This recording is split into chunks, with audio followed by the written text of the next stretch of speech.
Puis c'est à Éric Pliez, le maire du 20e arrondissement de Paris, de demander à l'élu écologiste de revenir sur ses propos. Et je vais reprendre vos propos de tout à l'heure. Si on met tous les juifs dans un même endroit, ils vont devenir dominateurs. C'est pas possible de dire ça. D'abord, c'est puni par la loi. Donc je vous demande de retirer ces propos. Après avoir tenté de se défendre en affirmant que c'était les mots du général de Gaulle, Lila Gelali quitte le conseil d'arrondissement avant sa fin. Quand on parle du niveau de nos politiques, juste pour mémoire, les propos n'ont jamais été tenus de cette façon par le général de Gaulle. En novembre 67, quelques mois après la guerre des 6 jours, il avait déclaré précisément ceci. Si l'implantation de cette communauté sur des terres qui avaient été acquises dans des conditions plus ou moins justifiables et au milieu des peuples arabes qui lui sont foncièrement hostiles, n'allait pas entraîner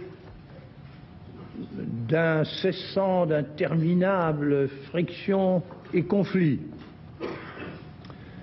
Et certains même redoutaient que les Juifs, jusqu'alors dispersés, mais qui étaient restés ce qu'ils avaient été de tout temps, c'est-à-dire un peuple d'élite, sûr de lui-même et dominateur,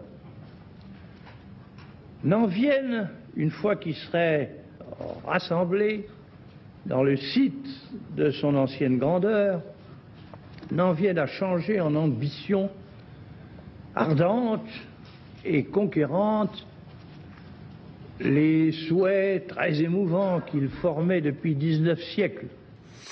Franck, qui récitait en même temps que le général la citation. Encore un exemple de la dérive idéologique d'une certaine gauche qui véhicule aujourd'hui cet antisémitisme légitimé par la cause palestinienne. Alors, je reviens juste sur ce qu'a dit le général de Gaulle qui... On est loin de ce que disait le général. On est très très très loin, mais il faut quand même reprendre. Pour moi, c'est l'invention de l'antisionisme politique. Ce jour-là, le sionisme, alors pour moi, le sionisme avait disparu en mai 48 avec la création de l'État d'Israël.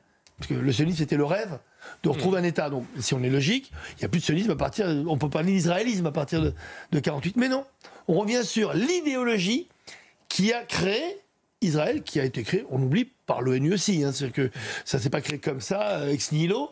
Ça date quand même depuis très très longtemps, fin du 19e. Sans Raymond, on ne va pas refaire toute l'histoire. Mais sur cet élu, sur Lila Gelali. Oui, mais c'est important parce que, en fait, on déforme les propos. Sauf que le général Gaulle, après, a dit que ne sait pas ce qu'il voulait dire, et en plus il a toujours défendu l'État d'Israël. Il a toujours été un défenseur. Donc elle, qu'est-ce qu'elle fait? Elle prend uniquement ce qui l'arrange, elle fait un Lego, on aime bien faire des Legos, moi aussi j'adore les Legos, mais sauf qu'elle en change complètement le sens. Mais surtout ce qu'elle dit, vous imaginez le truc, en gros ça veut dire que... Mais la vérité c'est qu'elle ne maîtrise pas ce qu'elle dit. Elle ne maîtrise pas ce qu'elle dit, elle cite le général de Gaulle, elle le convoque, bon alors qu'elle ne le maîtrise pas, mais derrière, quand même le maire a été gentil, puisqu'il lui permet d'avoir une sortie par le haut. Et qu'est-ce qu'elle fait? Elle se lève, elle pousse, il faut voir le langage du corps, elle reste verrouillée dans son incompétence et son incohérence, et surtout sa méconnaissance totale. Et après derrière, mais ce qui est extraordinairement drôle, il faut regarder la dernière ligne de ses excuses, c'est dire je suis prête à me former pour ne plus réitérer ce genre d'excuses. Oui. Mais c'est-à-dire que bon, c'est un aveu qui a été dicté, je crois peut-être par ChatGPT. Non mais on a des élus, on a certains élus, parce qu'encore une fois, il ne s'agit pas d'amalgamer, et c'est important de garder un respect également envers nos différents élus. Ah oui, mais là, il y a un niveau, et il y en a certains, franchement, dont on se demande ce qu'ils font là où ils sont. Au secours!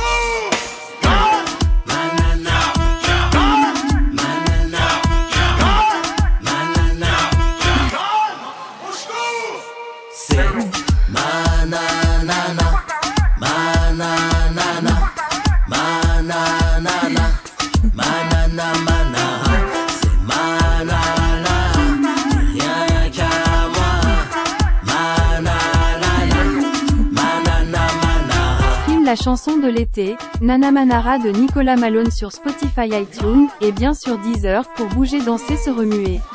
L'été sera chaud avec Nana Manara.